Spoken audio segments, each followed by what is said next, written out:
Number 1, Surah Al-Fatihah, the opening.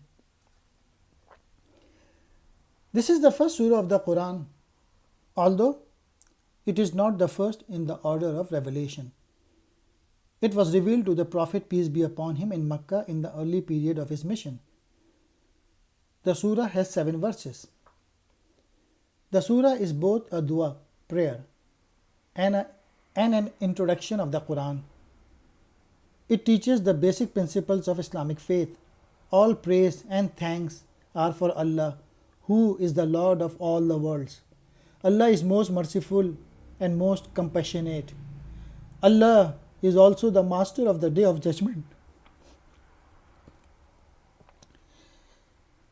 We should pray to Allah only, and we should seek His help. We seek His guidance and help to walk on the straight path. This is the path of those who receive Allah's favor, not the path of those who incurred His anger or who went astray.